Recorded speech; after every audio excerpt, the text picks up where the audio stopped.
ซุนเซ็งก็จึงทูลว่าขอพระองค์อย่าได้วิตกเลยซึ่งเราจะเอาแก้วให้เจ้าเมืองหงีไว้นั้นน่ะเหมือนหนึ่งของอยู่คลังในย้ายไปไว้คลังนอกเท่านั้นคือว่าแม้เราผ่านเมืองหงีไปตีเมืองเค็กได้แล้วก็ยกกองทัพกลับมาตีเมืองหงีก็จะได้โดยง่ายทั้งแก้ววิเศษและเครื่องบรรณาการทั้งปวงก็จะคืนกลับมาเป็นของเราสิ้นหันเหลงที่ปรึกษาก็ว่าแกซุนเซ็งว่าท่านอย่าดูหมิ่นแกเจ้าเมืองหงีก่อนอัน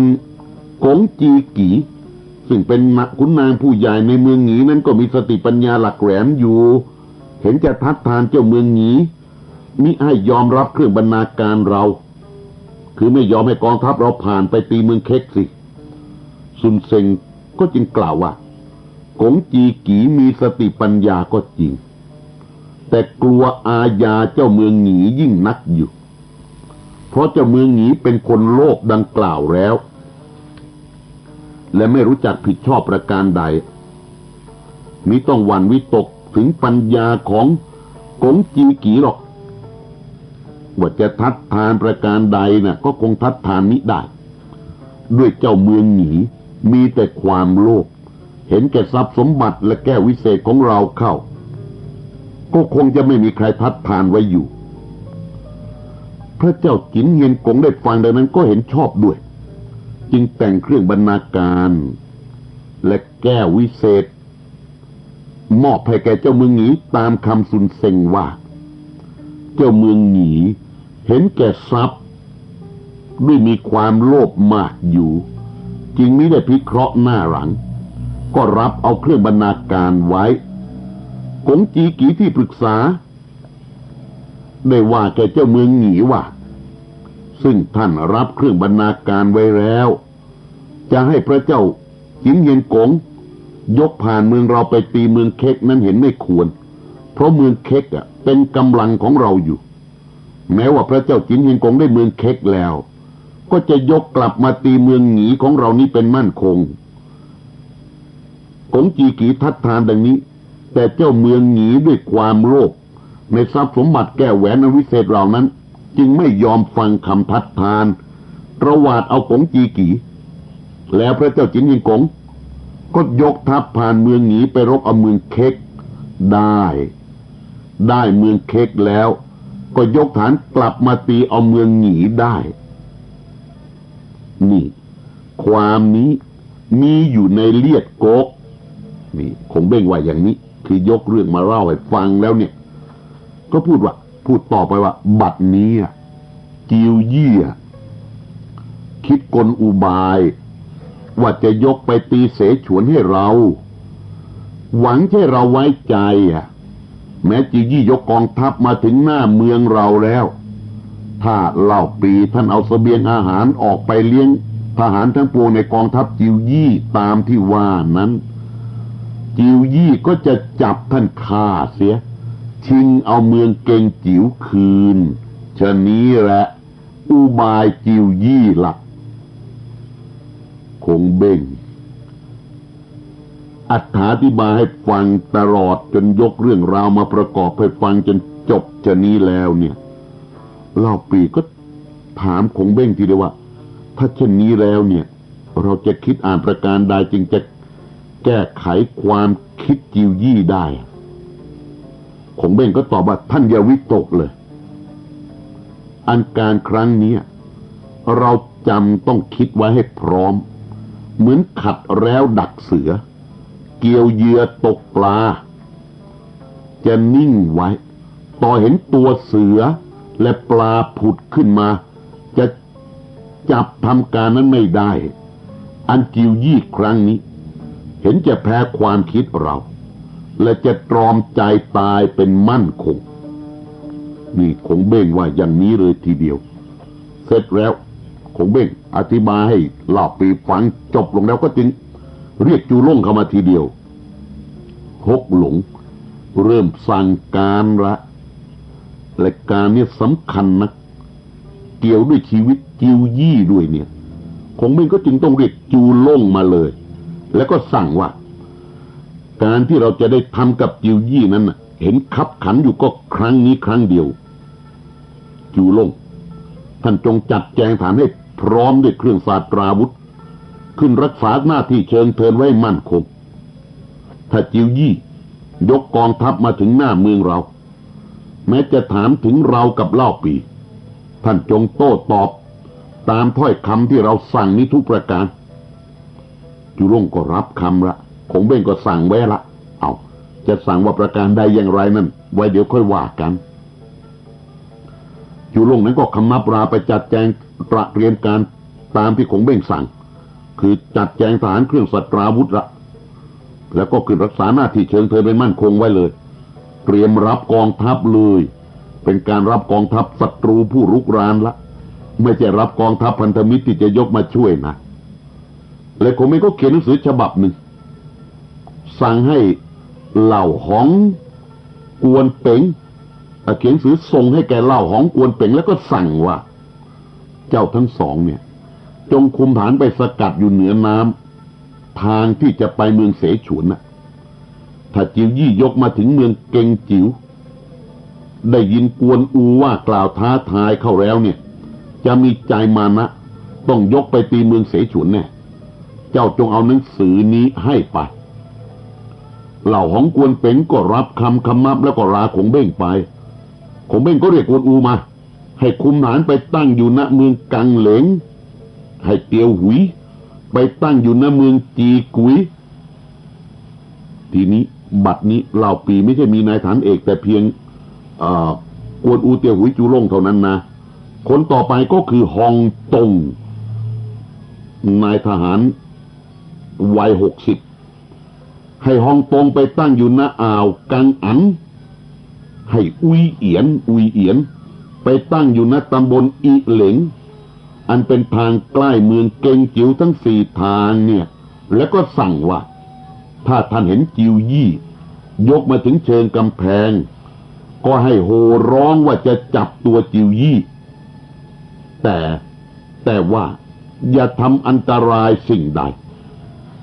4ฐานตัวนายนอกจากจูลงเนี่ยก็มีกวนอูเตียวหุยฮันตงอุยเอียนก็รับคำแล้วก็คำนับลาไป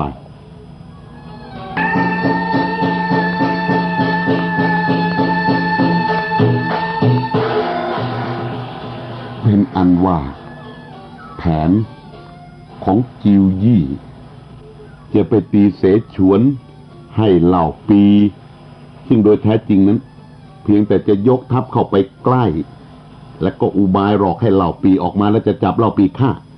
แผนการอันนี้ถูกฮกหลงแก้ไขหมดแล้ววางแผนแก้ไขไว้แล้วละแต่ผลจะเกิดอย่างไรหันมากล่าวทางโลซกก่อนคือโลซกไปเจรจาแล้วกลับมาแล้วมาถึงเมืองฉองกุนก็เข้าไปหาจิวยี่แจ้งเนื้อความตามที่เหล่าปีคงเบ่งว่าทุกประการละเหล่าปีคงเบ่งว่าก็คือว่ายินดีด้วยที่จะช่วยเหลืออย่างนี้ขอบคุณแล้วทำนองนี้ละจิวยี่เด็กฟันก็ตบมือหัวเราะเลยทีเดียวคือดีใจในผลความสำเร็จที่จะเกิดขึ้นแก่ตนจากอุบายอันเนี้ยตบมือหัวเราะแล้วก็ว่าแกโลซกว่าคงเบ้งแพ้ความคิดเราแล้วเราจะได้แก้แค้นคงเบ้งในครั้งนี้โลซกท่านจงเร่งเอาเนื้อความทั้งปวงเนี่ยไปบอกแกสุ่นกวนให้แจ้งเถอะจิวยี่มั่นใจในผลสำเร็จของแผนนี้เป็นที่ยิ่งละโลซกก็ลาจิวยี่ไปหาสุ่นกวนแจ้งเนื้อความทั้งปวงให้สุ่นกวนฟังสุ่นกวนได้ฟังนั้นก็มีความยินดีเช่นกันแค้นเดียวกันกับจิวยี่สุ่นกวนก็จึงสั่งให้เทียเผาคุมทหารไปช่วยราชการจิวยี่ก็จัดแจงฐาน50,000แยกยกเป็น4กองให้กำเหลงคุมฐานเป็นกองหน้าให้ชีเส้งเต็งฮองเป็นกองกลางให้เล่งทองกับลิบองเป็นกองหลังตัวจิวยี่กับเทียเผาบรรจบทหารเข้าด้วยกันเป็นกองหลวงครั้นได้ฤกษ์ ก็ลงเรือรบยกออกจากเมืองฉองกุน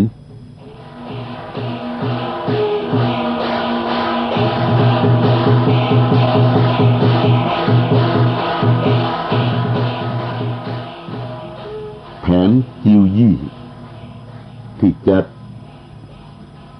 กำจัดเล่าปีให้จงได้เริ่มดำเนินแล้ว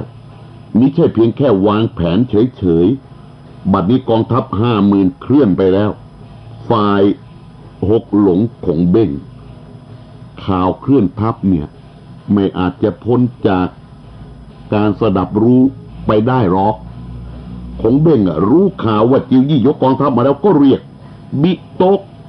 มาสั่งการทีเดียวว่าท่านรีบไปคอยรับจิวยี่ที่ปากอ่าวแหกเขาถ้าจิวยี่ถามถึงเรากับเล่าเปียท่านก็จึงบอกว่าออกไปตั้งครัวคอยรับอยู่นอกเมืองเกงจิ๋วไปตั้งครัวคอยรับอยู่นอกเมืองเกงจิ๋วแล้วให้จิวยี่เนี่ยรีบยกมาเถอะบิโต๊กก็รับคำนับราคงเบ้งไปทีเดียวคงเบ้งก็ชวนเล่าปีไปเที่ยวเล่นบนยอดเขาใกล้เมืองเกงจิ๋วคือไม่ได้ไปตั้งครัวต้อนรับแต่อย่างใดหรอก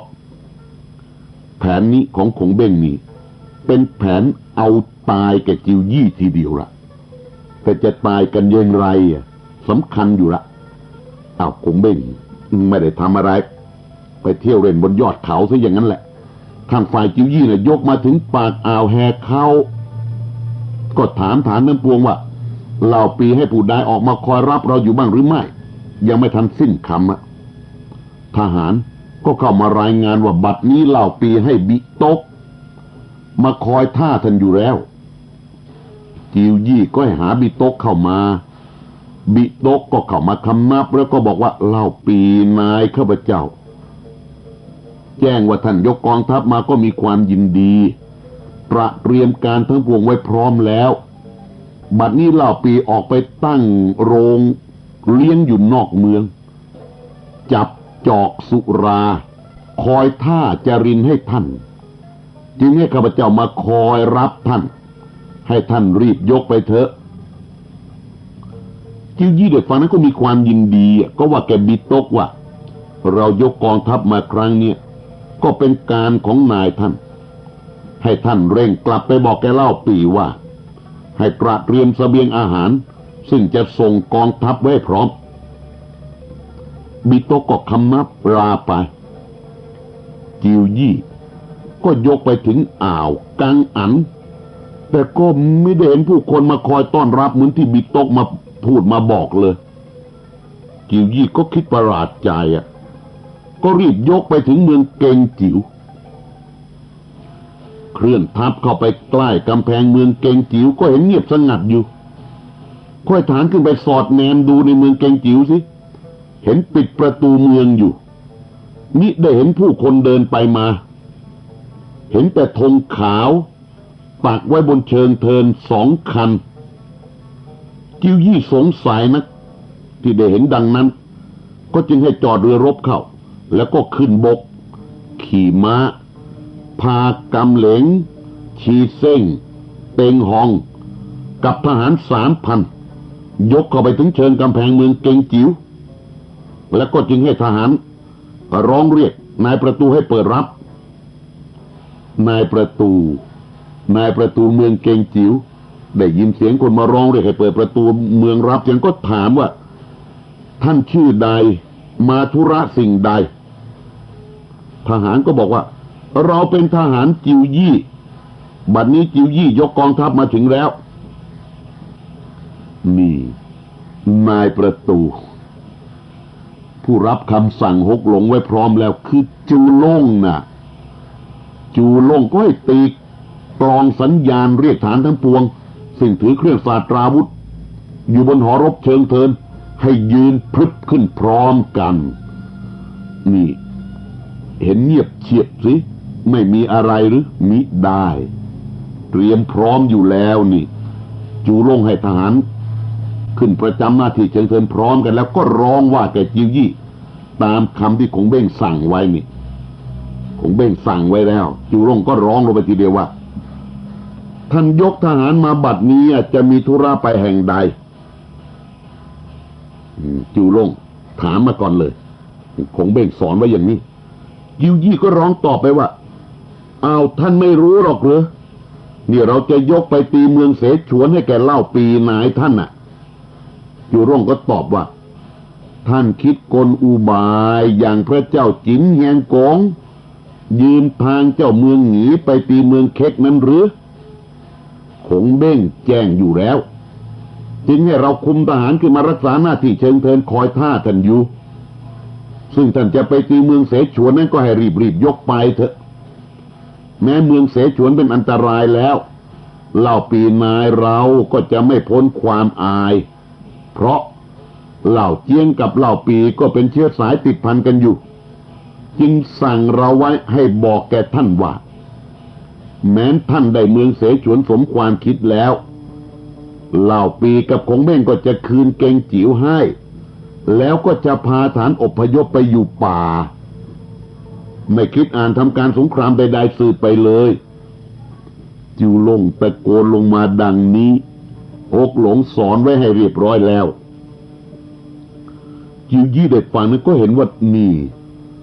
หกหลงขงเบ่งจูกัดเหลียงเนี่ยรู้ตัวหมดแล้วจัดแจงการไว้พร้อมแล้วจิวยี่ก็ชักมาจะกลับล่ะแต่หกหลงวางแผนไว้นะแผนนี้จะเป็นแผนที่เรียกว่าลองดีมาพยศอีกแล้วล่ะคือรู้ว่าจิวยี่น่ะเป็นคนอย่างนี้อยู่แผนหนึ่งให้จูร่งทำอย่างนั้นแล้วแผนสองก็คือกวนอูเตียวหุยฮองตงอุยเอียนสิจิวยี่ชากมาจะกลับกวนอูเตียวหุยฮองตงอุยเอียนซึ่งคงไม่ให้ไปตั้งอยู่เป็นสี่ทางก็ยกมาทีเดียวแล้วก็ร้องว่าให้จับตัวจิวยี่ให้จงได้จับตัวจิวยี่ให้จงได้จิวยี่ได้ฟังนั้นแรเข้าไปในป่าก็ไม่รู้ว่าทหารที่มีนี่มันมากน้อยเท่าไหร่ได้ยินแต่เสียงราวทหารโห่ร้องอื้ออึงอยู่ในป่าระยะทางไกลประมาณเป็น100 เส้นเนี่ยจิวยี่ก็เสียใจแค้นใจด้วยเสียรู้แพ้รู้คงเบ้งอีกแล้วตนคิดการมาอย่างแนบเนียนเป็นที่ยิ่งโลซกนำแผนการมาดำเนินการก็กลับไปบอกว่าเรียบร้อยทุกประการแต่การมันไม่ได้เป็นไปดังการที่ตนคิดหกหลงกลับแผนทั้งสิ้นนี้เสียแล้วจิวยี่โกรธแค้นเป็นที่สุดสิ่งหนึ่งที่มีอยู่ในตัวจิวยี่นั้นท่านว่าพิษเกาทัน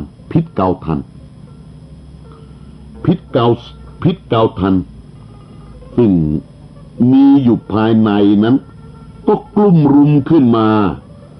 ถึงสิ้นสติพลัดตกจากหลังม้าลงไปเลย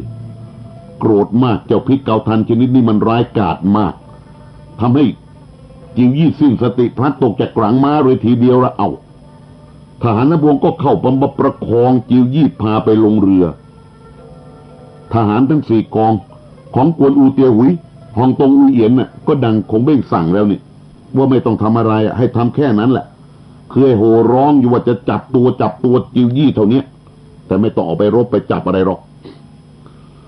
เป็นว่าจิวยี่ต้องตกจากหลังมาด้วยความแค้น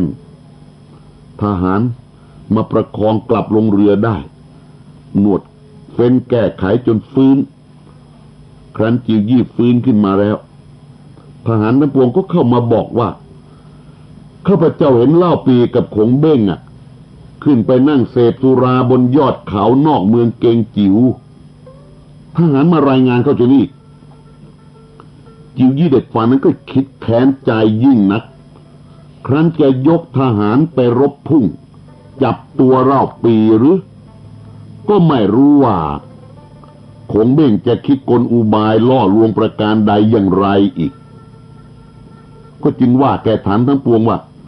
ซึ่งขงเบ้งดูหมิ่นทำการเยาะเย้ยท้าทายเราชนิดเห็นว่าเราจะไปตีเมืองเสฉวนไม่ได้กระนั้นหรือเราได้ออกวาจาแล้ว ว่าจะยกไปรบเอาเมืองเสฉวนให้ได้นี่จิวยี่เป็นคนดังนี้ด้วยตัววางแผนวางอุบายมาแล้วบัดนี้ถูกเขากระทำเขาอย่างนั้นให้เกิดมานะถือตัวขึ้นมาละกลับบอกว่าเราได้ออกวาจาว่าจะยกไปตีเมืองเสฉวนแล้วจะไปตีเมืองเสฉวนให้ได้ก็พอดีขณะนั้นซุนกวนให้ซุนยี่น้องชายยกทหารหนุนมาช่วยจิวยี่ก็ให้รับซุนยี่เข้ามาแล้วก็เล่าเนื้อความทั้งปวงที่คงเบ้งกระทำกลับกรอกแก่ตน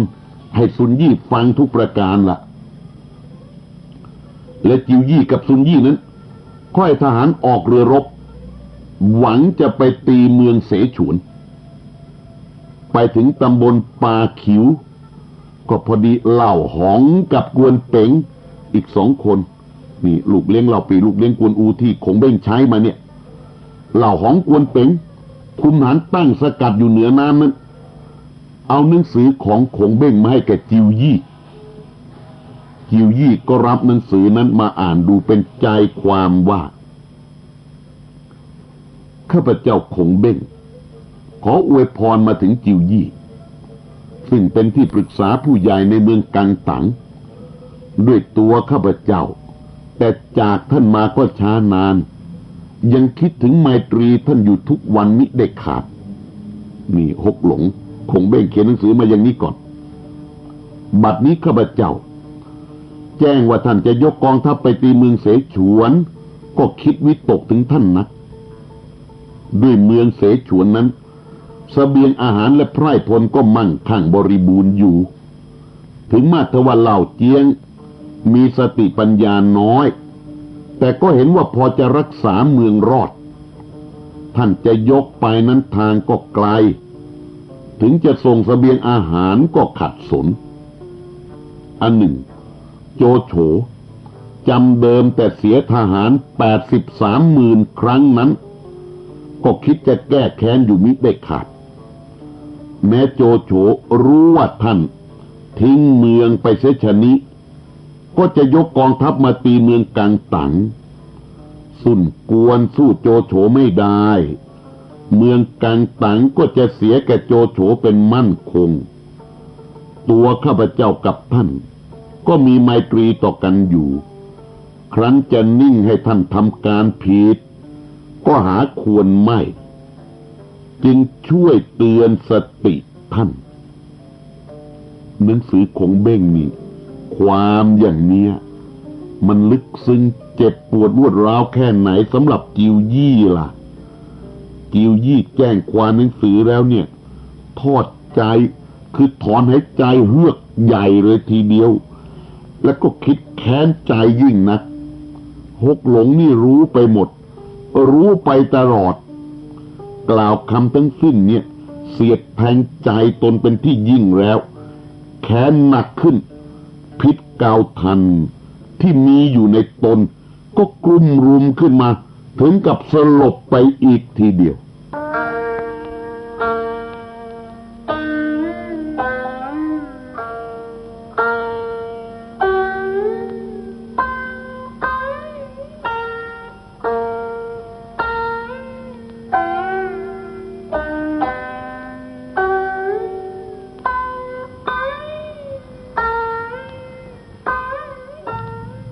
จิวยี่สลบไปครั้งหนึ่งแล้ว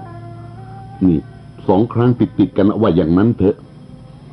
แต่เอาละก็คงจะทิ้งเวลาช่วงห่างกันพอสมควรนะอย่างไรก็ตามเถอะแต่ก็หนักนักละทหารใกล้ชิดก็ช่วยเหลือแก้ไขจนฟื้นขึ้นมา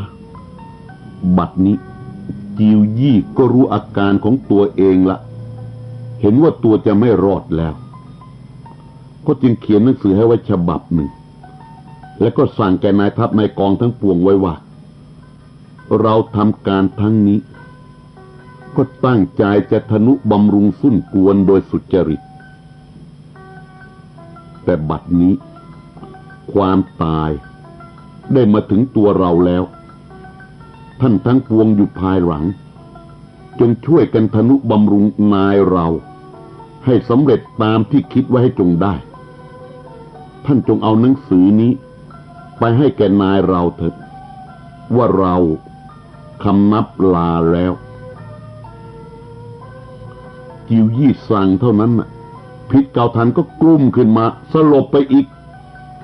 ทหารก็แก้ไขฟื้นขึ้นมาอีกแล้วจิวยี่น่ะคิดแค้นใจยิ่งนักก็จึงแงนหน้าขึ้นดูฟ้าแล้วก็ร้องว่าเทพยดาองค์ใดเนาะซึ่งให้เราเกิดมาแล้วเหตุใดจึงให้คงเบ้งเกิดมาด้วยเล่านี่จิวยี่ร้องประกาศอยู่ดังนั้นหลายคำโดยความแค้นพิษเกาทันกลุ้มหนักขึ้นจิวยี่ก็สิ้นใจตายเมื่อจิวยี่ตายนั้นอายุได้36 ปี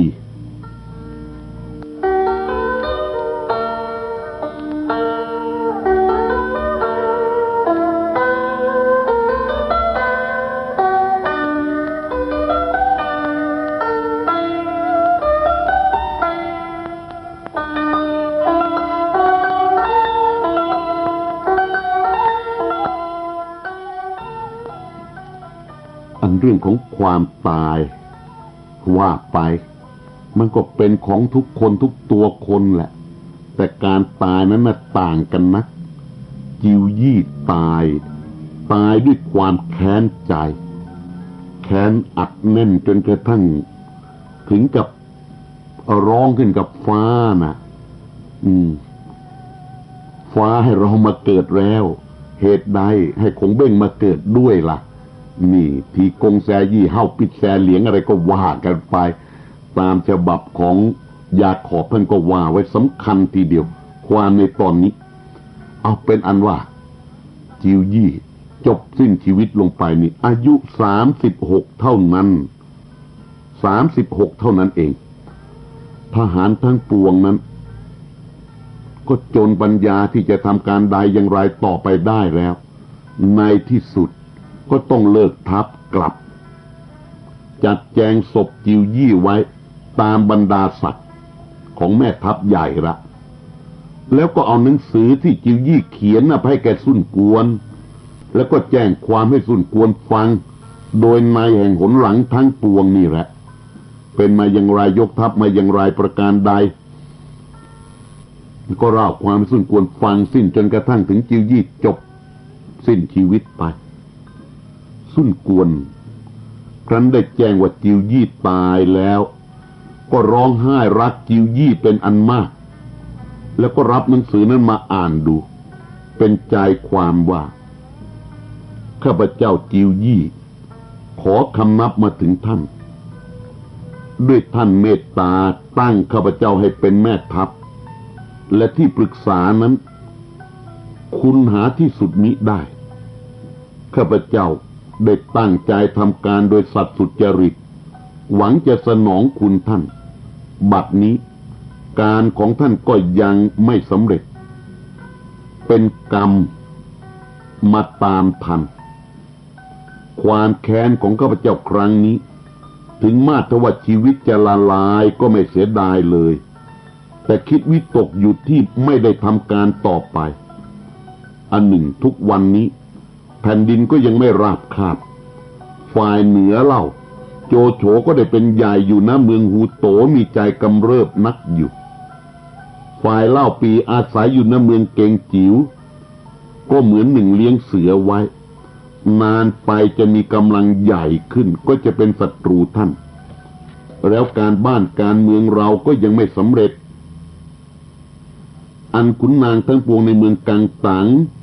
ก็มิได้เห็นผู้ใดซึ่งจะว่าราชการแทนที่ข้าพเจ้าเห็นแต่โลซกผู้เดียวมีสติปัญญามั่นคงสัตย์ซื่อขอให้ตั้งโลซกเป็นขุนนางผู้ใหญ่ว่าราชการแทนที่ข้าพเจ้าถ้ายังเมตตาข้าพเจ้าอยู่ขอจงทำตามทุกประการนี่เป็นโลซกผู้ที่เราท่านนักฟังสามก๊กอย่างผิวเผินอาจจะเห็นว่าโลซกเป็นเสมือนตัวตลกหน้าหัวเราะเล่นแต่ โดยแท้จริงแล้วหาเป็นเช่นนั้นไม่ตำแหน่งของจิวยี่นี้ยิ่งใหญ่เป็นผู้ค้ำจุนบัลลังก์สุ่นกวนอยู่ชะเนี้ยผู้ที่จิวยี่เห็นว่าจะแทนตนได้ก็คือโลซกผู้นี้เพราะจะเป็นเกราะกำบังกั้นเกงจิ๋วกับการต่างไว้ให้คงอยู่ได้ด้วยดีนั่นเองอะสุ่นกวนนั้นแจ้งความในหนังสือทั้งสิ้นนั้นแล้วก็จึงว่าจิวยี่มีสติปัญญาควรที่จะเป็นมหาอุปราชได้เสียดายมาสิ้นอายุเสียแต่หนุ่มเราจะได้ผู้ใดช่วยคิดอ่านราชการสืบไปเล่าซึ่งจิวยี่สั่งไว้นี้เราก็เห็นด้วยสุ่นกวนก็จึงตั้งโลซกให้เป็นที่ขุนนางผู้ใหญ่แทนจิวยี่แล้วให้ทหารไปรับศพจิวยี่มาแต่งการณเมืองฉองกุนตามบรรดาศักดิ์ขุนนางผู้ใหญ่